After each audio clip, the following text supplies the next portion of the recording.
जय जिनेन्द्र, आज का लेक्चर शुरू करेंगे। कल का कोई प्रश्न था ना? हाँ, बोल चल।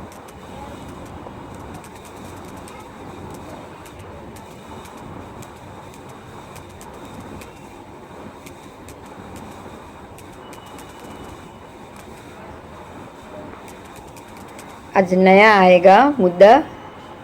हाँ।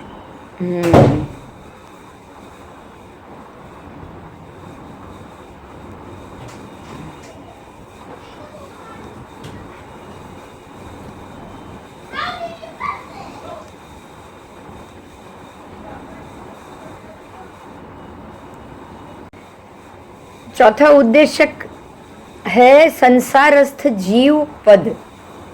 संसार में जो जीव है उनका ये पद है।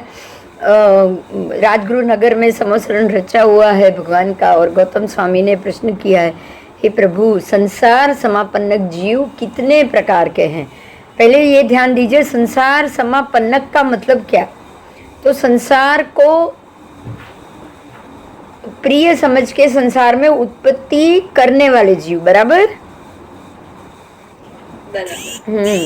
तो ऐसे 6 प्रकार के जीव बताए हैं कि संसार समापन्नक जीव 6 प्रकार के हैं। पृथ्वी काय, अप काय, तेउ काय, वायु काय, वनस्पति काय और त्रस काय। देखिए, ये 6 काय एक ऐसे काय है कि ये जीव सृष्टि कभी भी खत्म नहीं होगी, ये हमेशा संसार समापन्नक करती रहेगी। बात समझ में आई?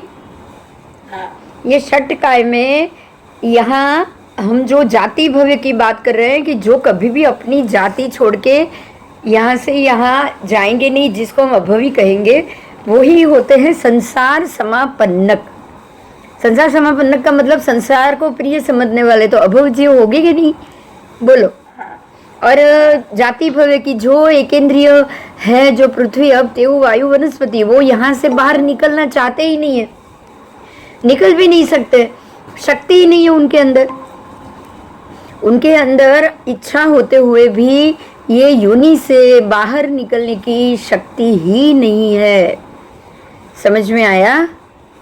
आप देखोगे ना, यहाँ आपको सारे जीव है, त्रस जीव भी है। त्रस जीव यानी बेन्द्रिय, तेन्द्रिय, चौरिंद्रिय, पंचेंद्रिय सब आ गए त्रस में, बराबर। तो यहाँ जीव तो सर्व आ गए, सबके सब जीव आ गए, मगर ये ऐसी अवस्था है। और निगोद में भी नित्य निगोदिया जीव है, जो हमेशा निगोद में रहने वाले। मतलब ये हो गया कि हमेशा अपनी ही योनि में रहने वाले तो बहुत सारे जीव है ना।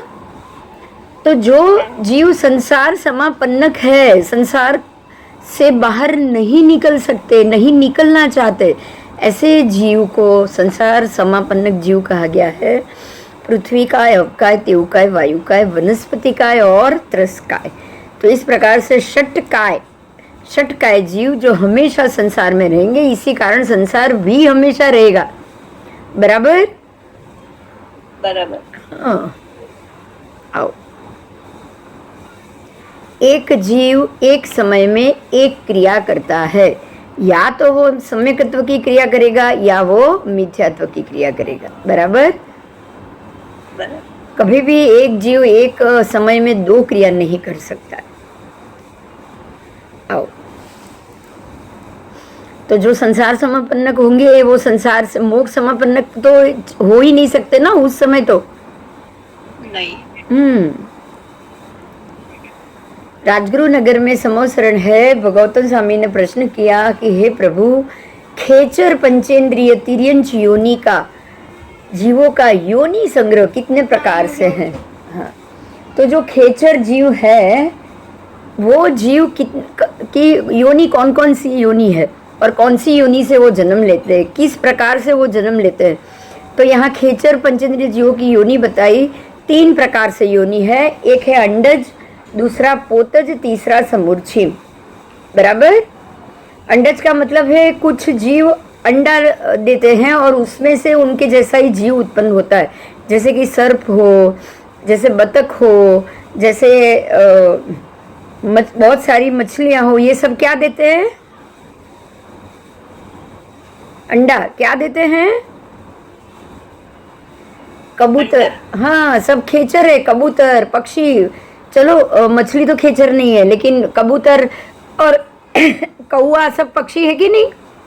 हाँ, कोयल। कोयल, हाँ ये सब खेचर में, ये सारे पक्षी जो है वो क्या देते हैं? अंडा। देखिए सर्प में दो प्रकार से आते हैं, डायरेक्ट सर्प का भी जन्म देते हैं। हाँ हाँ, पोतेज नहीं। हाँ वो पोतज, वो हो गए पोतज। पर यहाँ पंचेंद्रिय तिर्यंच योनि बताया है, इसलिए कुछ और ऐसे भी पक्षी होंगे जो सीधा अंडा नहीं, लेकिन पोतज अंडा में नहीं, लेकिन वो अपने जैसा ही पक्षी को जन्म देते होंगे। और समूर्छिम, समूर्छिम तो प्रत्येक जीव में आएगा। ऐसे खेचर पंचेंद्रिय के भी मल मूत्र के अंदर उनके जैसे ही समूर्छिम भी उत्पन्न होंगे। ठीक है, तो 3 प्रकार से उनकी योनि का संग्रह बताया गया है।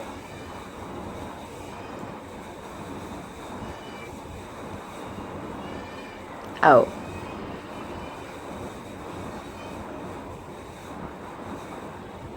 राजगुरु नगर में परमात्मा महावीर को समसरण में गौतम स्वामी ने, परमात्मा ने गौतम स्वामी से कहा, जो भविक जीव नारकी आदि में उत्पन्न होने वाला है, देखिए जो भविक जीव, भव्य जीव है, नारकी आदि में उत्पन्न होने वाला हो, तो क्या वो यहाँ रहते हुए नारकी का आयुष्य का बंद करेगा, या उपपन्न होता हुआ नारकी के आयुष्य का बंद करेगा? उत्पन्न होने पर नारकी का आयुष्य बंद करेगा। गौतम स्वामी पूछ रहे कि क्या वो उत्पन्न होने के बाद नारकी का बंद करेगा, उत्पन्न होने से पहले करेगा, ठीक है, या उत्पन्न होते समय करेगा? क्लियर हो रहा है? परमात्मा कह रहे गौतम नहीं, देखिए श्रेणिक राजा ने नारकी का नरक के आयुष्य का बंद कब किया? पहले हाँ, तो हर एक जीव कब करेगा? पहले करेगा। आप पहले करोगे फिर वहां जाओगे, बराबर? वहां जाने के बाद तो बंद करोगे नहीं। हाँ, तो बस एग्जाम्पल से तुरंत याद रह जाएगा आपको। तो परमात्मा कह रहे कि यहाँ रहता हुआ नारकी का बंद करेगा, उत्पन्न होता हुआ भी नहीं, उत्पन्न होने के बाद भी नहीं, बराबर? और असुर कुमार में भी ऐसा ही है कि असुर कुमार बनने से पहले यहाँ रहते हुए अगले अगले भव में वो बंद करेंगे, उसके बाद असुर कुमार के भव में जाएंगे। अब वो नारकी के आयुष्य का प्रति संवेदन कब करता है? ये बंद की बात थी, अब प्रति संवेदन की बात है। तो परमात्मा कह रहे वो भी अपने ही पिछले भव में रहते हुए ही नारकी के आयु का वो प्रति संवेदन नहीं कर सकता है। वो प्रति संवेदन कब करेगा? उत्पन्न होता हुआ करेगा। समझ में आया? उत्पन्न होने पर भी करेगा या होते हुए भी करेगा। उसका प्रति संवेदन मतलब उसको फील कि मैं नरक गति में उत्पन्न हो रहा हूं, वो कब करेगा? होते समय या होने के बाद। और वैमानिक में भी अगर जा रहा है तो भी या तो होते समय करेगा या फिर होने के बाद करेगा। आओ, जो भव्य जीव नारकी के रूप में उत्पन्न होने वाला हो, क्या वो मृत्यु के समय में महावेदना वाला होता है? उत्पन्न होते हुए भी महावेदना वाला होता है या उत्पन्न होने के बाद महावेदना वाला होता है? तो भगवान कहते हैं कि वो उत्पन्न होने से पहले यहाँ रहते हुए ही महावेदना वाला होता है। ठीक है, कोई कोई महावेदना वाले होते हैं, कोई कोई अल्पवेदना वाले होते हैं, और कोई कोई उत्पन्न होते हुए महावेदना वाले होते हैं, या उत्पन्न होते हुए अल्पवेदना वाले होते हैं, या कोई कोई उत्पन्न होने के बाद दुखद वेदना, एकांत दुखद वेदना का वेदन करता है, और कभी कभी सात वेदना का वेदन करता है। साता वेदना, कभी कभी दुखद वेदना का भी वेदन करेगा, कभी कभी साता वेदना का भी वेदन करेगा। पर वो जो भी करेगा वो उत्पन्न होने के बाद या उत्पन्न होते समय, उत्पन्न होने से पहले भी महावेदना का अनुभव कर रहा है। समझ में आया? मृत्यु के समय भी कर रहा है। अगर आप नरक गति में जा रहे हो, अंतिम 48 मिनट आपके अंदर वेदना पीड़ा सब इकट्ठी हो जाएगी। इसका मतलब समझ में आ रहा है? ध्यान से समझिएगा इस बात को कि नारकी में जाने वाला जीव की मृत्यु बहुत कठिन होती है, क्योंकि इसीलिए वो पीड़ा अनुभव करेगा ना। बताओ, हाँ अगर सरल मृत्यु है, शांति से मृत्यु है, तो कोई पीड़ा का अनुभव उसको नहीं होगा। जैसे कृष्ण राजा या जैसे श्रेणिक राजा, दोनों का एग्जाम्पल आपके सामने है, और रावण, तीनों का एग्जाम्पल आपके सामने। तीनों मरने के बाद नारकी में गए, तीनों की मृत्यु कैसी हुई बोलो? सिंपल साधारण। नहीं, सिंपल साधारण कहाँ हुई? नहीं, ज्यादा तो तीव्र तीव्र कष्ट में हुई। तीनों की हत्या की गई ना। हाँ श्रेणिक राजा का को मारने आया था, उन्होंने खुद आत्महत्या कर ली समय से पहले। कृष्ण राजा को पैर में तीर लगा, इसीलिए उनकी मृत्यु हो गई विष से, तो हत्या हुई। हाँ, और तीसरे ये रावण, उनकी भी तो हत्या ही हुई थी। हाँ तो समझना क्या है कि नरक में जाता हुआ जीव पहले ही भी महावेदना वाला होता है। समझ में आ गया?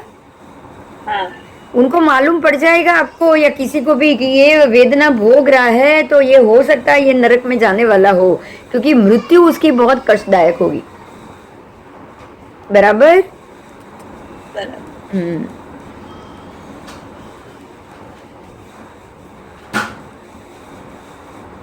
उत्पन्न होने के पश्चात एकांत दुखद वेदना का भी वेदन करेगा, और कभी कभी वो साता वेदना का भी वेदन करेगा। अगर सम्यक दृष्टि होगा तो साता वेदना का ही करेगा ना। हाँ और जो सम्यक दृष्टि नहीं है वो तो दुखी होगा कि मैं यहाँ कहाँ आके फंस गया। बराबर। ठीक है। जो असुर कुमार में उत्पन्न होने वाले हैं वो कैसे होते हैं? तो वो भी यहाँ रहते हुए कभी कभी महावेदना वाले होते हैं, कभी कभी अल्प वेदना वाले होते हैं, लेकिन वेदना वाले जरूर होते हैं। समझ में आया? हाँ हाँ, वो वेदना वाले जरूर होते हैं। जिसको भी मृत्यु आसान नहीं है ना, वो समझ लेना कि वो शुभ योनि में नहीं जा पाया है। मृत्यु ही बताएगा आपको कि आपकी क्या योनि हुई या होने वाली। बहुत अच्छा पॉइंट समझ में आया आज, है ना? हाँ हाँ, पहले पता नहीं था ये। अगर पीड़ा में मर रहे हैं या उसमें मर रहे हैं, तो हमको समझना है कि अब ये यहाँ से पीड़ा क्यों हो रही है, क्योंकि वो जाना नहीं चाहता है। क्लियर है ना? बोलो। हाँ। आत्मा को तो मालूम पड़ गया ना कि उसको कहाँ जाने का है। पड़ गया ना? हाँ हाँ, वो जाना नहीं चाहता है भाई। वो यहाँ से छोड़ के जाना नहीं चाहता है। यहाँ सुख है, वहाँ उसको दुख भोगना है, तो जाना चाहेगा क्या? बताओ। नहीं नहीं चाहेगा। और अगर देवलोक या ऐसा कुछ होगा तो तुरंत चला जाएगा ना। हाँ हाँ, देखो कितनी अच्छी बात है। आत्मा भी ऐसा फील करता है, तो अंतिम समय में उसको दुखद वेदना और सुखद वेदना दोनों मिलती है। जिसको जय योनि में जाना है, उस योनि के हिसाब से वो वेदना या सुख का अनुभव करेगा। स्तनित कुमार के लिए भी ऐसा, और असुर कुमार के लिए भी ऐसा। अब जो पृथ्वी काय में उत्पन्न होने वाला हो, वो भी यहाँ रहता हुआ कोई कोई महावेदना वाला होता है और कोई कोई अल्प वेदना वाला होता है। पर वेदना तो होगी ना, पृथ्वी काय में जा रहा है तो हाँ होगी।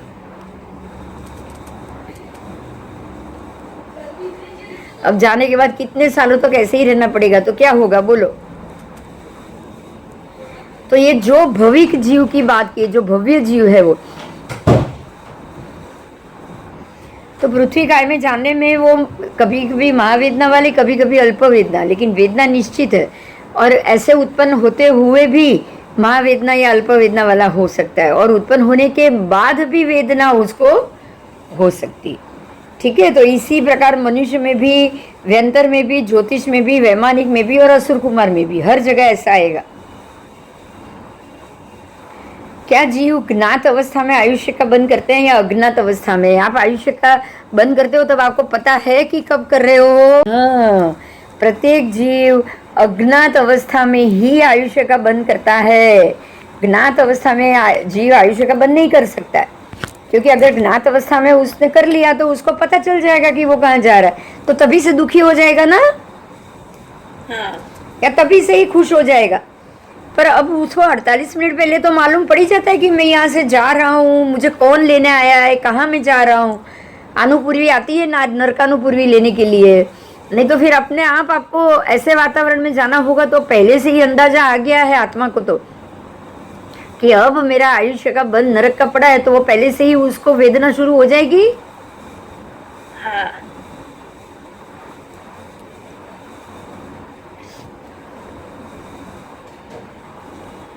जीव ज्ञात अवस्था में आयुष्य का बंद नहीं करता, जीव अज्ञात अवस्था में आयुष्य का बंद करते हैं।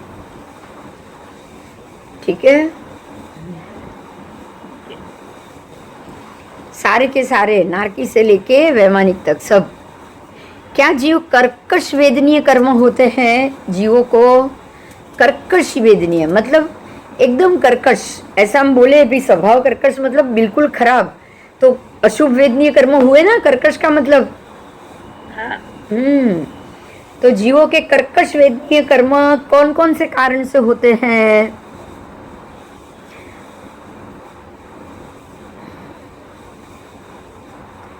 उनके कारण यहाँ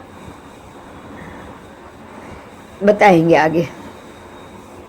जीवों के अकर्कश वेदनीय कर्म होते हैं, हाँ होते, उनके अकर्कश वेदनीय कर्म भी होते हैं। प्राणातिपात वीरमण व्रत से लेके परिग्रह वीरमण व्रत और क्रोध विवेक से लेकर मिथ्या दर्शन शल्य विवेक तक, ये अकर्कश वेदनीय कर्म होते हैं। समझ में आया? ये सारे अकर्कश है। प्राणातिपात वीरमण व्रत, आपने वीरमण कर लिया तो अब कर्कश नहीं आएगा ना। नहीं आप प्राणातिपात का बंद करोगे तो कर्कश आएगा, उसको छोड़ते जाओगे, वीरमण करते जाओगे, आप व्रत के अंदर हो, तो अब तो आपको वेदनीय अकर्कश वेदनीय नहीं आएगा। बराबर? बराबर। हाँ। क्या नारकी के जीवों के कर्कश वेदनीय कर्म होते हैं? नहीं। ठीक है, उनके तो अकर्कश होंगे। कैसे होंगे? अकल्पस।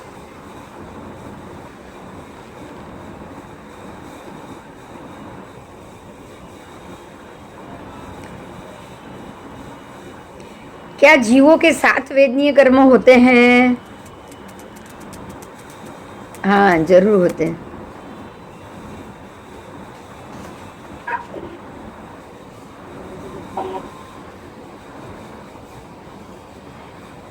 तो 7 वेदनीय कर्म का बंध किस कारण से होता है?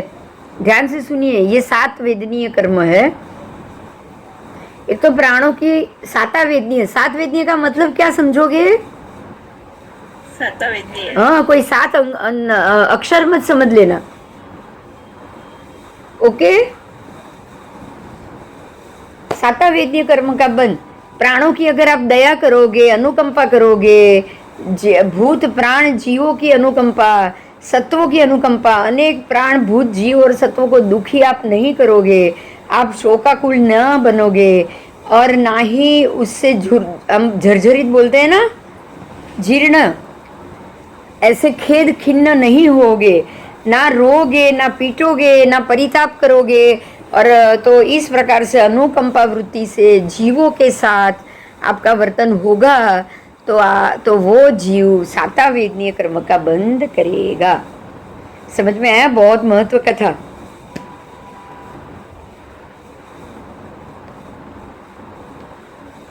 इस प्रकार से नारकी से लेकर वैमानिक तक 7 वेदनीय कर्म का बंध होता है। अब जीवों की असाता वेदनीय कर्म की बात की। हाँ, उनको असाता वेदनीय कर्म भी होते हैं। ठीक है, और वो किस कारण से बनते हैं? दूसरों को दुखी बनाना, परमात्मा कह रहे कि आप दूसरों को दुखी करोगे, शोकाकुल बनाओगे, झुर्राओगे। झुर्राना मतलब कि शरीर बिल्कुल जीर्ण शीर्ण हो जाए, जर्जरित हो जाए, ऐसे उसको पीटना, रुलाना, परिताप देना, अनेक प्राण भूत जीव और सत्वों को दुखी करना, शोकाकुल करना, झरझराना मतलब झुर्राना। वो हम बोलते हैं ना, इसके बगैर झुरते हैं तो मेंटल स्टेटस ठीक नहीं रहता है। फिर रुलाना, पीटना, परिताप देना, इस प्रकार की क्रूर वृत्ति से जीवों के असाता वेदनीय कर्म का बंध होता है। ध्यान दीजिएगा, हमको असाता वेदनीय का बंध क्यों होगा? क्योंकि हमने क्रूर वृत्तियां की होगी, हम बिल्कुल क्रूर बने होंगे। आप दूसरे जीवों के प्रति क्रूर बनोगे तो आपके साथ असता होगी कि नहीं? होगी। होगी। और आप दूसरे जीवों के प्रति करुणा वाले बनो, सॉफ्ट बनो, तो आपको क्या मिलेगा? करुणा, शांत, साता। साता। आपको भी साता मिलेगी ना? हाँ। हाँ।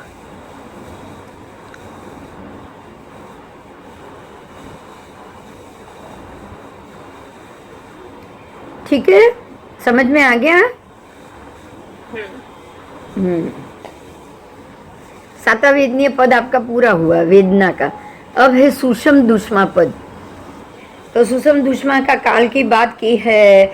आने वाला छठा अवसर पिणी का छठा दुषम दुष्मा आ रहा, ये जब पराकाष्ठा पर होगा तब क्या होगा? तब भरत क्षेत्र में आकार पर्याय का अवतरण कैसे होगा? देखिए, आकार पर्याय अवतरण होता है। देखिए, ये आपको एक बहुत बढ़िया जवाब मिल गया। महात्मा कहते हैं कि भरत क्षेत्र में कुछ नहीं बदलता है समय आते ही। मतलब ये ऐसा भरत क्षेत्र पहले तो था ही नहीं, सुवर्ण का, रत्न का था।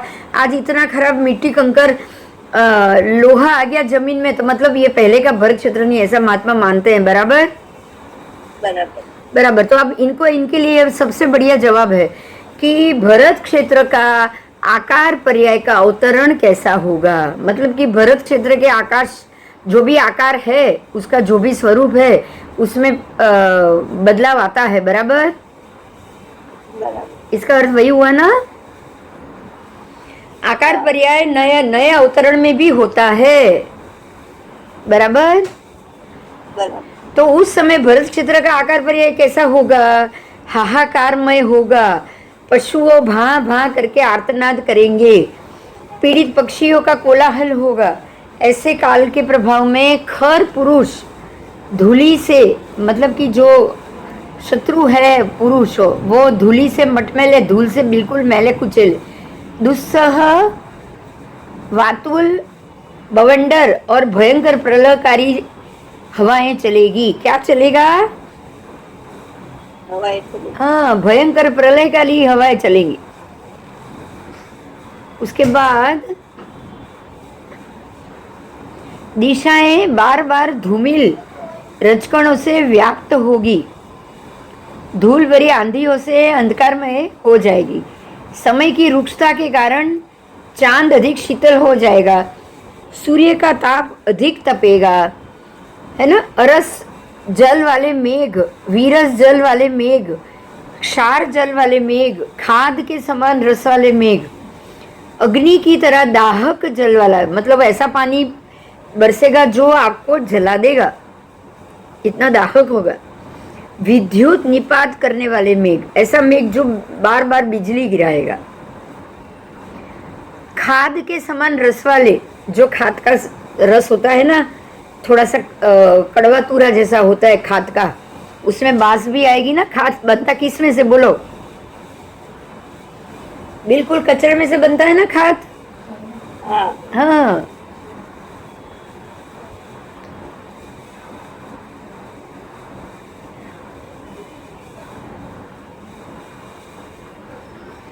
आगे ओला वृष्टि वाले मेघ, ओला गिरता है ना, अभी भी बोलो गिरना शुरू, अभी भी हो गया कि नहीं? बहुत बार, बहुत जगह ओला गिरते हैं। अभी अभी हमने अहमदाबाद में इतने बड़े बड़े बर्फ के टुकड़े गिरे हुए देखे, बोलो, पिछले जनवरी में ही। अहमदाबाद में ओले गिरेंगे तो सरप्राइज होगा कि नहीं? कश्मीर जैसी जगह में ओले गिरे स्वाभाविक है, अहमदाबाद में गिरेगा तो सरप्राइज होगा। हाँ हाँ, आपको बिल्कुल सरप्राइज होगा। अरे अहमदाबाद में ओले गिरे ऐसा, ठीक है। आओ, पीड़ित पक्षियों का कोलाहल होगा, हाहाकारमय वातावरण होगा, पशु भी एक जोर जोर से आर्तनाद करेंगे और दुस्सह बवंडर यानी कि हवाएं, तेज हवाएं, भयंकर आंधी, प्रलयकारी हवाएं चलेगी। दिशाएं बार बार धूल रजकड़ों से व्याप्त होगी और धूल भरी आंधियों से अंधकारमय हो जाएगी। बोलो, ये सब आजकल भी थोड़े मात्रा में शुरू हो गया है कि नहीं? और आगे समय जाएगा तो ये कितना बढ़ जाएगा, सोचो। तो अभी से ही आपको छठारा दिख रहा है कि नहीं?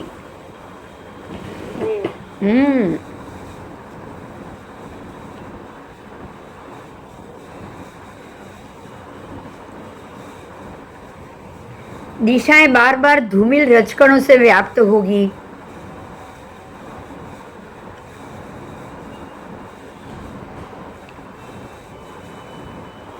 धूल से आंधियों उड़ेगी और अंधकारमय हो जाएगी सारी दिशाएं, ठीक है। समय की रुक्षता के कारण चंद्र अधिक शीतल होंगे और सूर्य का ताप अधिक तपेगा, क्योंकि ये नजदीक आ जाएंगे ना पृथ्वी से। रोज थोड़े थोड़े नजदीक आ रहे हैं। पहले दुबई और ये सब 40-42 डिग्री गर्मी थी, अभी 65 हो गई और दिनों दिन बढ़ती जा रही है। क्यों? क्योंकि ग्रह नक्षत्र पृथ्वी के नजदीक आ रहे हैं। बराबर।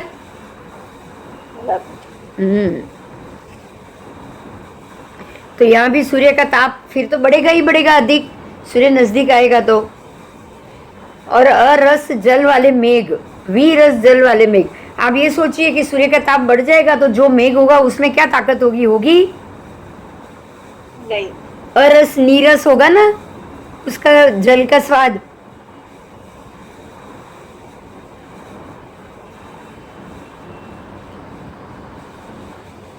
फिर खाद के समान जल मेघ, अग्नि की तरह जलने वाले, जलाने वाले मेघ, विद्युत निपात करने वाले मेघ, बिजली गिराने वाले, फिर विष युक्त जल वाले मेघ,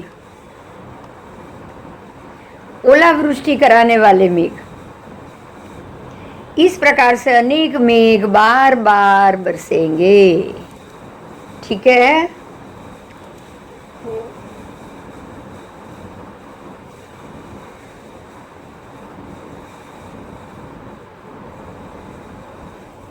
बार बार बरसेंगे तो भूमि कैसी हो जाएगी?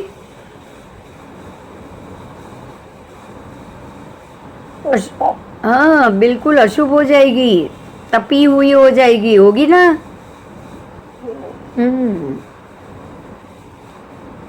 इस प्रकार से अनेक मेघ बार बार बरसेंगे और उसका जल पीने,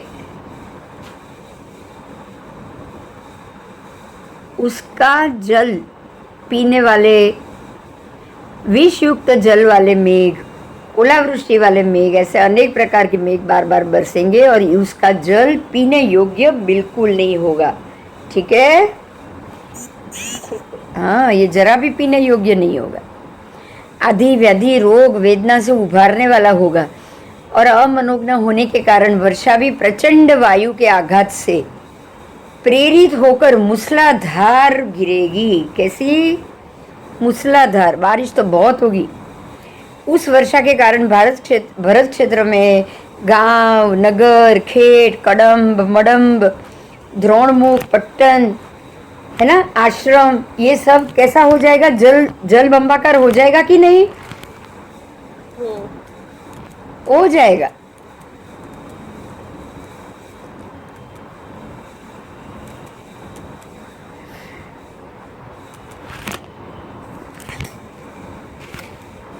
तो भरत क्षेत्र के मनुष्य दूर स्वभाव वाले, दूर वर्ण, दूर गंध, दूर रस, दूर स्पर्श, अनिष्ट, अक्रांत, अप्रिय, अशुभ, अमनोज्ञ, अकमनीय, हीन स्वर, दीन स्वर, अनिष्ट स्वर, अकांत स्वर, अप्रिय स्वर, अशुभ स्वर, अमनोज्ञ स्वर, अकमनीय स्वर वाले होंगे। समझ में आया?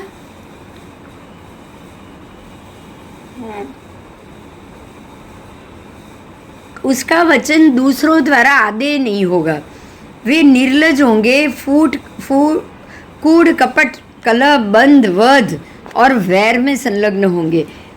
जैसे जैसे दिन जाएंगे वैसे वैसे कोई ज्ञानी या कोई सम्यक दृष्टि तो रहेंगे नहीं ना वो।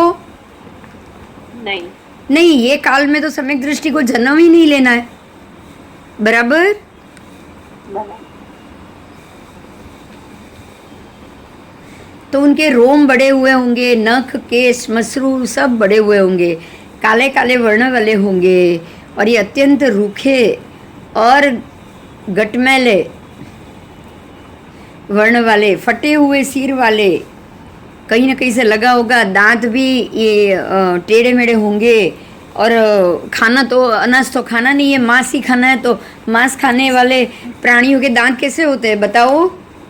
कोई बताएगा? एकदम तीक्ष्ण है। हाँ, एकदम तीक्ष्ण। एकदम इनको तो कच्चे प्राणी को चबाना है, तो दांत बिल्कुल तीक्ष्ण और टेढ़े मेढ़े होंगे तो ही ना। हाँ हाँ, नहीं तो वो खा नहीं पाएगा।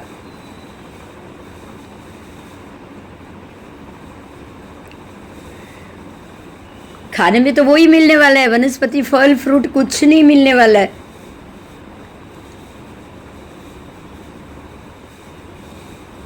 चल,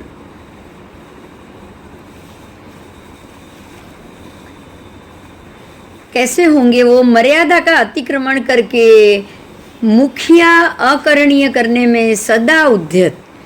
मर्यादा का अतिक्रमण करेंगे, अतिक्रमण करने में वो मुखिया होंगे, मतलब वो लीडर होंगे। मर्यादा को कैसे अतिक्रमण? आज भी देखिए ये सब शुरू हो गया है। हुआ है कि नहीं हुआ है बताओ? हो गया है। क्या सच है क्या झूठ है कुछ नहीं देखना है। गंदे से गंदा, बड़े से बड़ा पॉलिटिक्स करते हैं, सब करते हैं ना। हाँ हाँ, लोग बोलते हैं ये फायदा है इसलिए कुछ भी कर सकते हैं। ऐसा बोलते हैं ना कि लव एंड वॉर में सब कुछ जायज। अरे कुछ भी नहीं जायज, कहीं भी कुछ भी नहीं जायज। बोलो, है क्या बताओ? नहीं। कहीं भी कुछ भी करो, और आप काम कर रहे हो, अपना काम करो या काम करो कराव रहा हो, ये कहीं से भी ठीक नहीं है, इतना समझ लेना। ऐसी वो सारी सुनने की बातें हैं, संसार की बातें, कि लव और युद्ध में सब कुछ जायज, कुछ नहीं जायज है। समझे? युद्ध ही जायज नहीं है। बोलो, है क्या? नहीं। अच्छा, प्रेम ही जायज नहीं है। बोलो, है क्या? राग वाला प्रेम जायज है क्या बताओ? नहीं। नहीं, करुणा वाला प्रेम जायज है, बस राग वाला तो बिल्कुल जायज नहीं। इसलिए आप ये चीज को तो समझना ही मत कि युद्ध और प्रेम में सब कुछ जायज, कभी भी मत समझना। ये टोटल गलत सेंटेंस है, ठीक है? हाँ हाँ,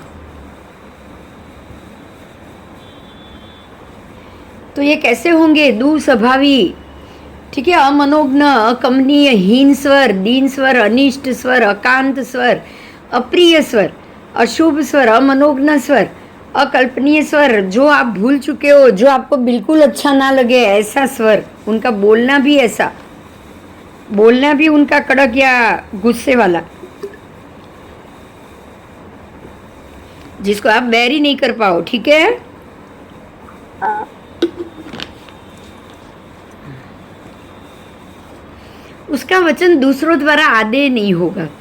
मतलब आप बोलो और सामने वाला मान ले, क्योंकि सबके सब ऐसे होंगे ना। बताओ, हाँ सबके सब ऐसे होंगे। कैसे होंगे? तो बिल्कुल निर्लज होंगे, कूड़ कपट वाले होंगे, झगड़ा करने वाले होंगे, वध बंध करने वाले होंगे। वध बंध वैर, मनुष्य मनुष्य को मार डालेगा, ऐसा होगा। और मर्यादा का अतिक्रमण करके करके वो ऐसे ही मगरमच्छ जैसे वो लीडर हो जाएंगे, मोटी चमड़ी के। अकरणीय करने में सदा उद्यत, जो नहीं करना है वो ही उनको करना है। और बड़ों के प्रति कोई विनय कुछ नहीं होगा। क्या बताओ? नहीं। उनका रूप विकल होगा, उनका रूप विकल होगा। उनके नख, केश, मसरू और बड़े हुए रोम बड़े हुए होंगे, काले वर्ण वाले होंगे, और ये अत्यंत रूक्ष गटमैले वर्ण वाले, फटे हुए सिर वाले, पीले और सफ़ेद केश वाले, बहुत स्नायुओं से गूथे हुए शरीर, शरीर में स्नायु ज़्यादा ही गूथे हुए होंगे।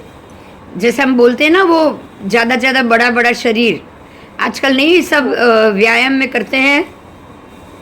हाँ, हाँ, तो वो गूथा हुआ कहा जाएगा स्नायु। क्या कहा जाएगा उसको? गुथा हुआ स्नायु। हाँ, गूथा हुआ स्नायु।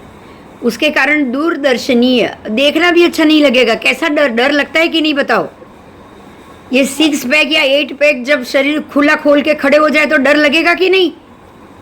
हाँ, हाँ, कि अभी हम पे टूट पड़ेगा तो हम कुछ नहीं कर पाएंगे, है ना?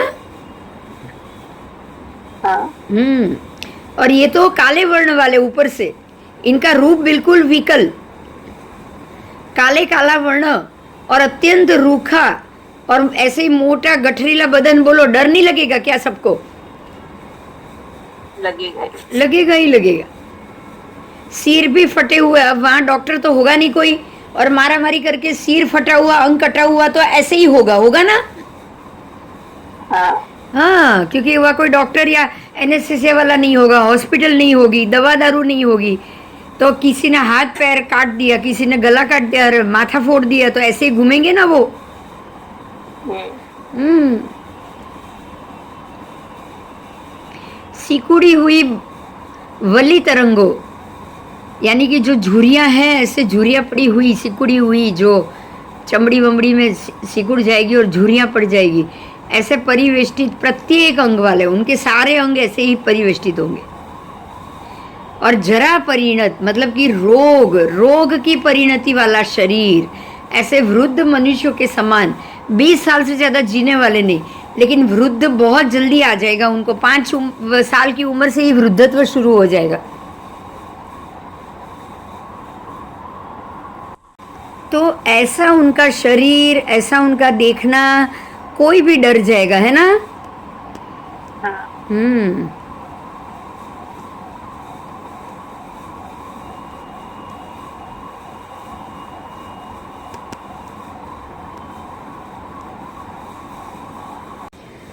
तो सिकुड़ी हुई वल्ली तरंग, उनकी झुर्रियाँ है, विषम नेत्र है, दांत भी टेढ़े मेढ़े हैं, जो अभी थोड़ी देर पहले हमने बात की थी। मुख उनका घड़े जैसा मुख है, मतलब बड़ा बड़ा मोटा। दांतों की भी श्रेणी भी सड़ी हुई और अल्प। अब दांत कोई निकालने वाला तो होगा नहीं, डॉक्टर वॉक्टर तो होगा ही नहीं, बराबर। बराबर। और छोटे होठ, फिर तुच्छ मुख, विषम नेत्र भी टेढ़े मेढ़े, नाक भी टेढ़ी मेढ़ी, और चेहरा भी टेढ़ा मेढ़ा, भयानक मुख, डर लगे ऐसा। कच्छू यानी कि खुजली वाला शरीर, कैसा? खुजली वाला हाँ, खस અને દરાજ હસે ને હસે, ખરજવું, ખસ, આખું અંદરથી લોહી પરુ નીકળ્યા કરે એવું શરીર, દાદ, પછી કુષ્ઠ રોગ અને પેલા આંગળીમાંથી રક્તપિત્ત એવું બધું નીકળ્યા કરે એવું શરીર હશે, વિચારો. રોગી એટલે એવું જ ને. सेंदुआ रंग थी, रोग थी फटी हुई रूखी चमड़ी और चित्त कवरे अंग वाली, टिड्डी के जैसी टेढ़ी मेढ़ी गति। टिड्डी कैसे टेढ़ी मेढ़ी चलती है, ऐसी गति भी सीधी नहीं, मतलब पूरे शरीर का अंग टेढ़ा, टेढ़े मेढ़े संधि बंधन, शरीर भी टेढ़ा मेढ़ा। जैसे हम बोलते हैं ना, बहुत सारे लोगों को नहीं देखते बिल्कुल वक्र हो गया हो ऐसा शरीर, ऐसा शरीर होगा, आप सोचो। फिर हड्डियों भी अव्यवस्थित, हड्डियां भी सीधी नहीं, कि 2 खभे सीधे नहीं, एक ऐसे तो एक ऐसे, क्योंकि हड्डियां ही सीधी नहीं, इतने वीक हड्डी होंगे। ठीक है, विकृत और भयानक मुख और दुर्बल शरीर, शरीर की ताकत भी नहीं है, बिल्कुल दुर्बल है। दोषपूर्ण संहनन में बहुत सारे दोष हैं। दोषपूर्ण शरीर प्रमाण, दोषपूर्ण संस्थान, कुरूप, कुत्सित आसन, कुत्सित सैया और कुत्सित भोजन वाले, सूची करने वाले, मतलब बिल्कुल गंदगी करने वाले, अनेक व्याधियों से पीड़ित, अनेक अंग वाले, स्खलित और विह्वल गति करने वाले, चलना भी एकदम फास्ट, बात में गिरना, फिर निरुत्साही, मतलब ऐसा कुछ करने का मन नहीं, कुछ ऐसा मन नहीं, जैसे जी रहे जैसे तैसे ऐसा, सत्व से रहित, चेष्टा शून्य, तेज शून्य। अब क्या काम तो है ही नहीं, कुछ है बताओ काम? नहीं। खाली मछली या कछुआ खाओ, मारो और उसको खाओ, और कुछ काम नहीं है। कोई काम तो होगा ही नहीं ना, नहीं। धंधा बिजनेस कुछ नहीं होगा।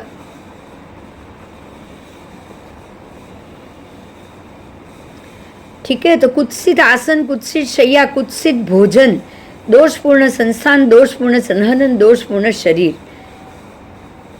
उसके बाद प्रत्येक अंग व्याधियों से, अनेक व्याधियों से पीड़ित।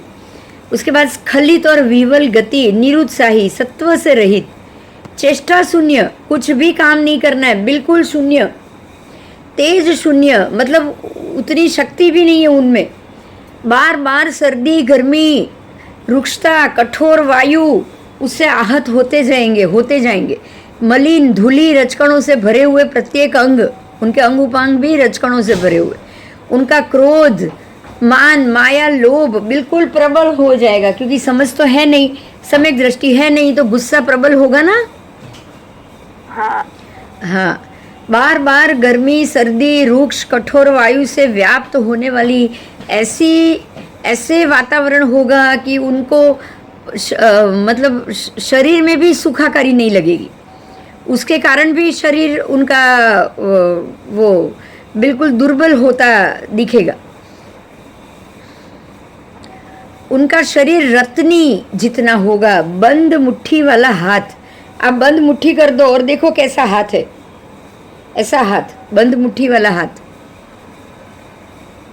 शरीर खाली रत्नी प्रमाण होगा, रत्नी प्रमाण। उनकी उत्कृष्ट आयु 16 या 20, 16 अथवा 20 तो कोई ही जाएगा, बाकी 16 साल ही होगा। बोलो कितनी कम आयु, सोचो। आज भी देखो 100 कोई जाता है, 60-70 में ही जल्दी खत्म हो जाते हैं, बराबर। हाँ, तो तब तो 15-16 में ही खत्म हो जाएंगे सब। जो उत्कृष्ट होगी, जो आज 100 साल जीने वाले कोई होंगे मुश्किल से, वहां भी कोई होगा जो 20 साल जिएगा बस। और 5 साल की उम्र से तो बच्चे पैदा हो जाएंगे। तो 5 साल में उनका शरीर कितना बढ़ने वाला है, सोचो। पुत्र पौत्र आदि में बहुत स्नेह रखने वाले, गंगा सिंधु 2 महानदियों में वैताड़े पर्वत के परिपार्श्व भाग में होने वाले कुछ बिल अथवा तो गुफा के अंदर, वैताड़े पर्वत के दोनों तरफ जो गंगा सिंधु बह रही है, और वो जो गंगा सिंधु नदियां हैं उनके किनारे में ही बिल बनाएंगे वो, क्योंकि किनारे की मिट्टी उनको गीली मिलेगी, बाकी तो सारी मिट्टी खराब।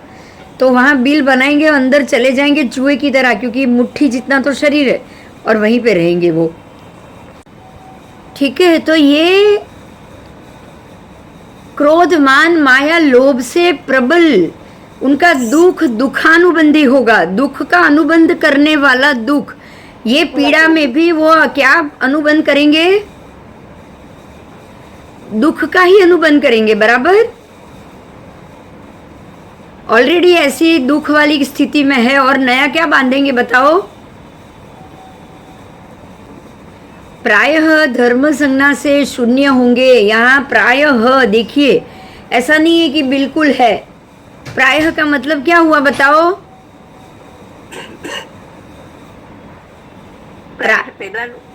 हाँ, प्रायः का मतलब क्या हुआ कि कभी कभी धर्म संज्ञा आएगी, कभी कभी नहीं आएगी, समझे? हाँ, प्रायः का अर्थ ये है कि भाई ये दोनों है, धर्म संज्ञा है भी नहीं भी। ठीक है, तो धर्म संज्ञा से शून्य, ऐसे अंदर से सोचते हैं कि मुझे ऐसा नहीं करना चाहिए, लेकिन आपके पास रास्ता ही नहीं होगा, क्या करोगे बताओ?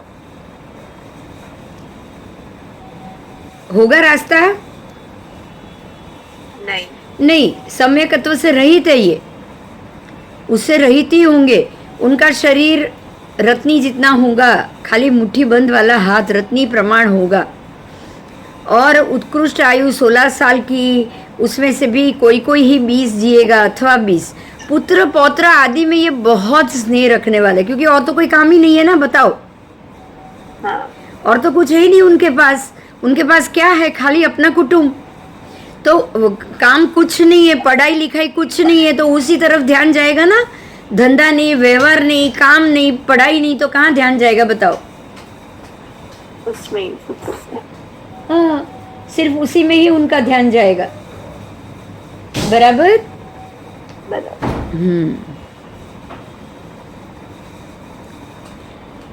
आओ।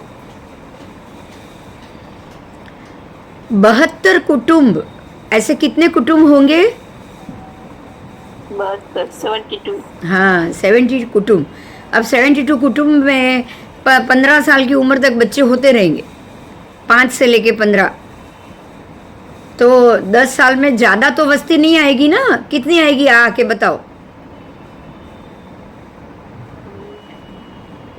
ज़्यादा नहीं हो पाएगी, क्योंकि डॉक्टर तो है नहीं, बचाएगा कौन इनको बीमारी से।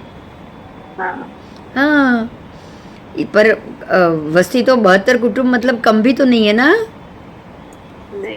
हाँ, आओ। तो वैताठ है कि परिपार्श्व में कुछ गुफाओं यानी कि बिलों में ये आश्रय लेंगे, और ऐसे आगामी मनुष्य जाति के लिए बीज और बीज गात्र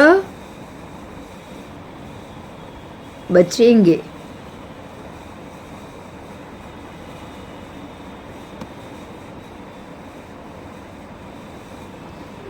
ठीक है, ये बीज बनेंगे आगामी मनुष्य जाति के लिए, और बीज गात्र बचेंगे। तो अब परमात्मा से ये प्रश्न किया गौतम स्वामी ने कि ये मनुष्य आहार किसका करेंगे। देखिए, मनुष्य कैसा है वो बता दिया भगवान ने, बराबर।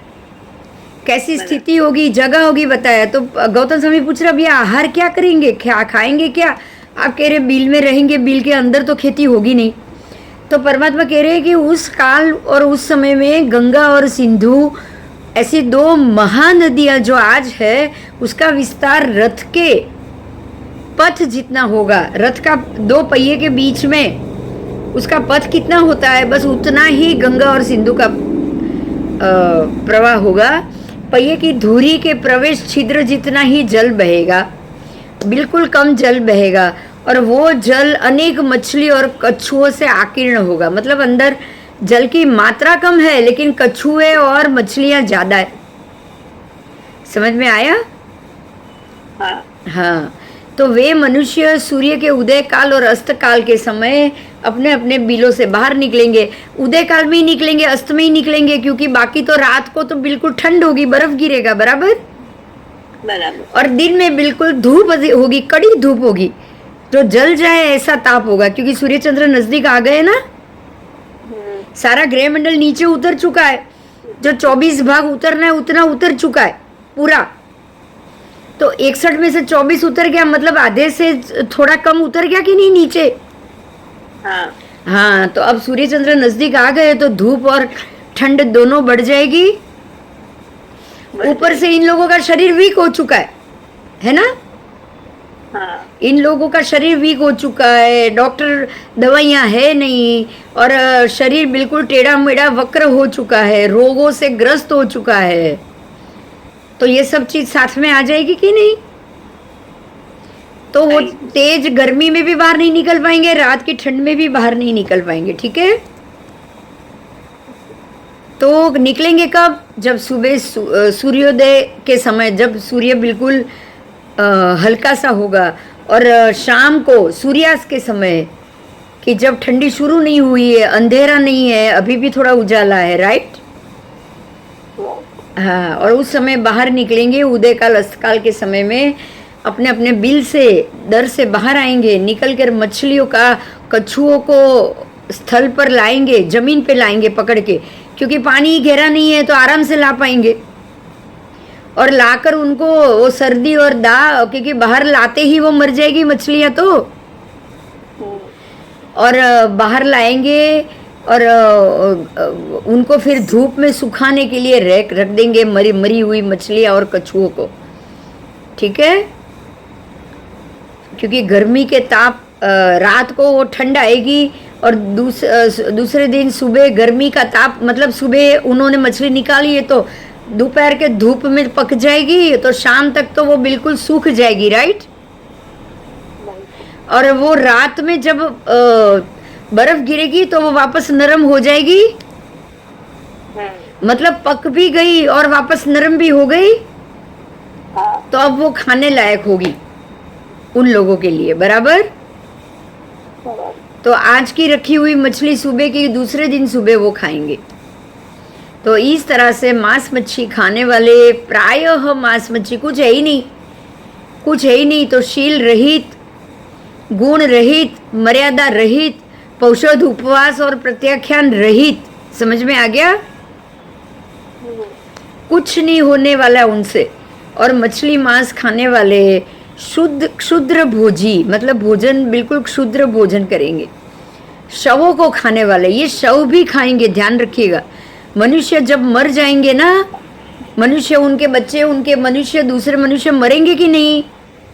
अब खुद जमीन के अंदर रहेंगे, रह रहे हैं तो उनको डांटेंगे कहाँ पे, सोचो। अग्नि तो है नहीं, जलाएंगे कैसे। तो जो मनुष्य मर जाएंगे उनके शवों को ये खाएंगे कि नहीं खाएंगे। खाएंगे, खा के ही खत्म करेंगे ना उनको। हाँ, शवों को खाने वाला है ये। और ऐसा मनुष्य काल मास में, बोलो, काल करके कहाँ जाएंगे। सोचो, मरने के बाद कहाँ जाएंगे, कहाँ उत्पन्न होंगे, बताओ। हाँ, परमात्मा कह रहे कि ये प्रायः नरक और तिर्यंच में ही उत्पन्न होंगे, ठीक है। नरक में ही और तिर्यंच में ही उत्पन्न होंगे। तो अब नरक में तो पता है, पर तिर्यंच में कहाँ उत्पन्न होंगे, तिर्यंच योनि में भी तो कहाँ कहाँ उत्पन्न होंगे। ये शील रहित सिंह, सिंह ऐसे होते हैं ना, व्याघ्र यानी कि चित्ता, भेड़िया, फिर बाघ, तेंदुआ, चीतीदार तेंदुआ, फिर रीछ है ना, लक्कड़बग्घा या तेंदुआ, हाइना जो शियाल होते हैं वो, अष्टापद, अष्टापद भालू की प्रजाति का जानवर है, उसको अष्टापद कहा जाता है, ठीक है। और ऐसे ऐसी जगह पे वो उत्पन्न होंगे, बराबर। और एक देखिए और कहाँ कहाँ, तो ढंक, ढंक यानी कि जो बड़े बड़े कौवे होते हैं ना, जो ढंक यानी कि जो गिद्ध होते, गिद्ध, कंक, सफेद रंग का कौवा कंक, और बिलक, सुनहरे रंग का नील पक्षी या नीलक, जलवायस जो पनडुब्बी या बानकी वाला, मोर अथवा कुक्कुट, यो मुर्गा अथवा मोर, ठीक है। तो यहाँ भी वो उत्पन्न होंगे, होंगे कि नहीं, क्योंकि ये सारे मांस खाने वाले हैं ना, पशु, मतलब वाइल्ड एनिमल्स। हाँ, वाइल्ड एनिमल, मांस खाने वाले। तो मतलब आपने मांस का ही आहार किया, आपने मांस की ही इच्छा की, तो अगली जन्म में भी कहाँ उत्पन्न होंगे, सोचो, वहाँ पे ही होंगे। तो आपको ये सोचना है कि तब अगर जन्म लिया तो वही करोगे जो ये जन्म में किया है। ये जन्म में मांस की, मछलियों की इच्छा की है तो अगले जन्म में मांस खाने वाले प्राणी ही बनोगे, या मछली और कछुआ ही बनोगे। तो क्या आपको ये लग रहा है कि आपको अभी से ऐसा सोचना नहीं चाहिए क्या कि हम ये जगह आए ही नहीं और हमारा सम्यक दर्शन निर्मल रहे। सोचना ही चाहिए, सोचना ही चाहिए, और ऐसी क्रिया में हमको रहना ही चाहिए ताकि हम ये भव में आए ही नहीं, बराबर। अगर मनुष्य जन्म भी लेना पड़े तो हम ये जगह पे ना आए, ऐसा तो हम जरूर सोच सकते हैं ना। हाँ, हम सोच ही सकते हैं। तो ये हुआ छठा आरा, उसका वर्णन। उसके बाद वाला छठा आरा मतलब 42,000 साल तक तो यही चलने वाला है। अब 42,000 साल, अब सोचो, और उसमें भी खाली 15 साल की आयु। अगर एक जीव वहां ले रहा है जन्म तो कितनी बार जन्म लेगा, सोचो। बार बार वहां जन्म लेगा, लेता रहेगा कि नहीं। लेता रहेगा। हाँ, लेता रहेगा और किसी भी तरह से वो यहाँ शुभ अवस्था में कभी भी नहीं जा पाएगा। समझ में आया? हम्म, वो यहाँ शुभ काल या शुभ स्थिति में तो कभी जा ही नहीं सकता। जा सकता है क्या? जा ही नहीं पाएगा। बराबर। तो ऐसी स्थिति भरत क्षेत्र की प्रत्योतार में होगी। पहले नहीं थी लेकिन अब होगी। प्रायः भरत क्षेत्र शाश्वत और शाश्वत बोला गया है। कैसा? प्रायः शाश्वत और शाश्वत समझना। और ये सारा क्यों हो रहा है? तो ज्योतिष चक्र के नीचे आने के कारण। ये भी सही बात है ना? बोलो। आपका ज्योतिष चक्र नीचे आ रहा है इसीलिए आपकी ये स्थिति हो रही है। ये भी सही बात है कि नहीं? बताओ। सही बात है। क्योंकि अगर ज्योतिष चक्र नीचे नहीं आता तो इतनी गर्मी नहीं बढ़ती, ना इतनी ठंडी बढ़ती और आपका यहाँ वातावरण भी नॉर्मल होता। लेकिन ज्योतिष चक्र नीचे उतर रहा है, ना यहाँ पे अनाज उग रहा है, ना यहाँ पे धन धान्य हो रहा है और ना ही यहाँ आपकी ये अग्नि वग्नि कुछ नहीं रह रहा है। नहीं वनस्पति, नहीं अग्नि, नहीं धन धान्य, तो क्या होगा? सोचो प्राणियों की कैसी स्थिति होगी अगर ये कुछ नहीं होगा तो। फिर कैसे कैसे यहाँ लोग होंगे? सोचो आप। वही मांस मच्छी खाने वाले तो उनका शरीर भी कुरूप, खुद भी मन भी कुरूप और सम्यक दर्शन तो जाएगा ही जाएगा। यहाँ सम्यक दर्शन वाला जीव कोई ठहर सकता है? सोचो। नहीं। किसी जीव का सम्यक दर्शन यहाँ ठहर ही नहीं पाएगा। बराबर? बराबर। हाँ, बराबर। तो इसके कारण ये ग्रह नक्षत्र भी है कि नहीं? है। वो नीचे उतरे हैं तो उनकी अशुभ असर के कारण ही ये हो रहा है। और बीम के जीव तो ऐसे ही मिथ्यात्व एकेंद्रिय है। तो जो मिथ्यात्व एकेंद्रिय जीव है उनकी असर आप पर ज्यादा, तो आपके अंदर मिथ्यात्व ज्यादा और धीरे धीरे धीरे ये बिंब ऊपर चढ़ता जाएगा। छठे आरे तक नीचे, पांचवे में थोड़ा ऊपर, फिर चौथा तीसरा ऊपर और ऊपर। तो जैसे जैसे ऊपर जाएगा वैसे वैसे जीव के अंदर ये मिथ्यात्व एकेंद्रिय जीवों की असर कम, तो अंदर सम्यकत्व आएगा कि नहीं? आएगा और परमात्मा का भी जन्म वापस शुरू हो जाएगा। फिर से पांचवें आरे खत्म हो जाएगा, चौथा आरा आएगा और चौथे आरे का शुरुआत होते ही पद्मनाभ प्रभु श्रेणिक राजा नारकी में से बाहर निकल के यहाँ जन्म लेंगे और तीर्थ की स्थापना करेंगे। तो ये सारा जो बदलाव है आ रहा है वो किसके कारण? हाँ, ज्योतिष चक्र के घूमने के कारण। आरा बदलता ही उसके लिए, उनकी असर के कारण आरा बदल रहा है। ये बात क्लियर है, बिल्कुल क्लियर। अगर आपको समझ में आ गई हो तो यही सबसे बड़ा निमित्त है भरत क्षेत्र को प्रायः शाश्वत से प्रायः अशाश्वत बनाने का। समझ में आया? और वापस अशाश्वत से शाश्वत भी बना देगा। वही ऊपर चढ़ेगा तो अपने आप सब शुभ होता जाएगा। देखो कैसा जादू है। बोलो। हमको तो समझ में ही नहीं आ रहा है कि ये कैसे हो रहा है। परमात्मा की बात जानी तब पता चला, नहीं तो मालूम ही नहीं पड़ता। बोलो। अगर आगम से ये बात जानी नहीं होती तो पता चलता? सोचो तो। नहीं। हेलो। तो अब हाँ, कर्माने की कनेक्शन है। कौनो कर्म कर्म तो वही आ गया ना। देखो कर्म का कितना बड़ा कनेक्शन आया। आपको यहाँ रह के इसी प्राणियों को खाना है और मरने के बाद उसी तिर्यंज या नरक में जाना है। तो बिना कर्म के कनेक्शन तो ये होगा ही नहीं ना। नहीं। यहाँ आप रहोगे, बिल्कुल सम्यक दृष्टि बिना रहोगे, अशुभ कर्म करोगे और अशुभ जगह ही जन्म लोगे, वापस आकर अशुभ ही करोगे, वापस जाकर अशुभ जगह पे जन्म लोगे। तो अशुभ कर्म वाला ही यहाँ आएगा और यहाँ से मरने के बाद भी उसी योनि में जाएगा जहाँ पर वापस उसका ही भोजन होगा कि नहीं? होगा। उसी का ही भोजन हो रहा है ना। बोलो। हाँ। मैं मछली कछुए को मार रही हूँ और मछली कछुए में वापस जन्म ले रही हूँ। હા કે ના? હા મારું કેવું એમ છે કે ગ્રહ નક્ષત્ર ને કર્મનું કનેક્શન ग्रह, अगर मेरे ग्रह नक्षत्र और कर्म का सबसे बड़ा कनेक्शन एक ही है कि ये पृथ्वी को इतने सालों तक ऐसे अशुभ रखने में ग्रह नक्षत्र जिम्मेदार है कि नहीं? है। हाँ, तो उसके जो बीम है वो मिथ्यात्व एकेंद्रिय जीव हो, वो तो वहां से कभी बाहर निकलने वाले ही नहीं है। सबसे बड़ा कनेक्शन तो यही हुआ। बोलो। अब जो जीव के कारण ये हो रहा है वो जीव भी तो मिथ्यात्वी है, हाँ और आपको सजा भी तो वो मिथ्यात्वी को ही मिल रही है। यहाँ सम्यक दृष्टि जीव आएगा नहीं, इससे बड़ा कर्म कहाँ से आएगा? आपको सबसे महत्वपूर्ण ये समझना है कि अगर हम शुभ कर्म करेंगे तो यहाँ कभी नहीं आएंगे।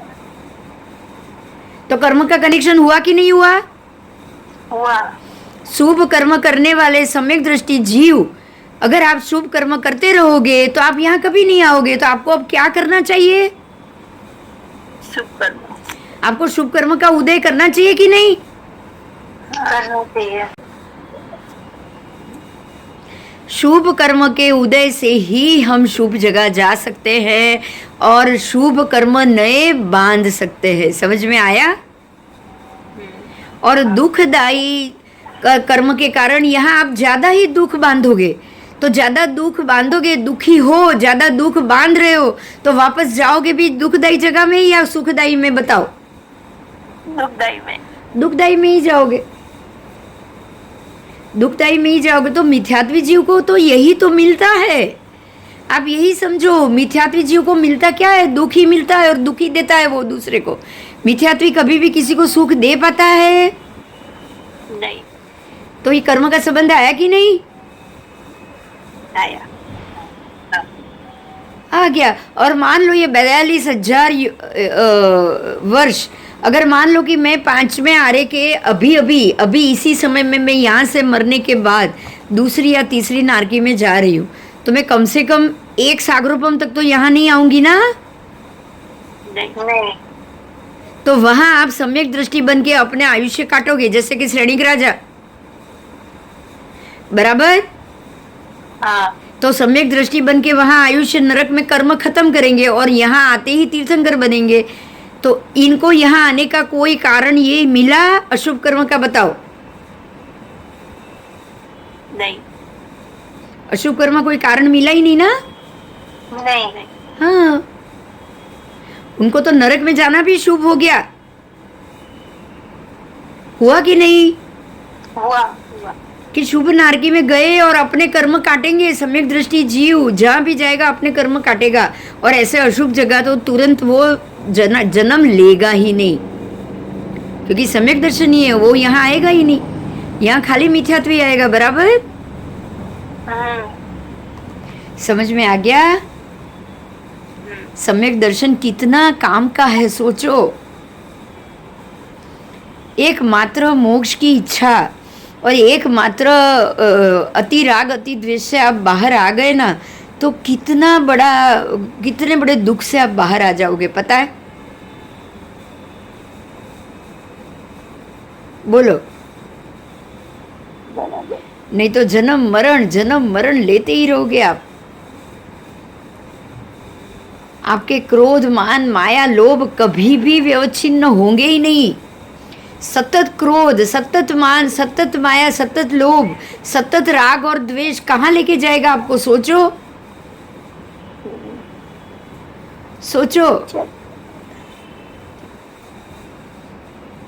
क्या क्रिया कराएगा आपसे? सांप्रायिकी या एरियापथी की? सांप्रायिकी। एरियापथी की क्रिया होगी नहीं आपसे, क्योंकि आप सम्यक दृष्टि हो ही नहीं, आप मिथ्या दृष्टि हो। यहाँ जो भी जन्म ले रहे हैं, क्या कोई भी सांप्रायिक की क्रिया से बच पाएगा? नहीं। और एरियापथी की कर पाएगा? नहीं कर पाएगा। तो अब हमको सबसे पहले क्या चाहिए ये बताओ? एरियापथी की क्रिया। सम्यक दर्शन। सबसे पहले क्या चाहिए? सम्यक दर्शन करो, आप पाओगे तो ही एरियापथी की क्रिया उसका रिजल्ट है। पर फल क्या है? मोक्ष, सम्यक दर्शन। सम्यक दर्शन। सबसे पहले बीज तो बोओगे तो ही फल पाओगे ना।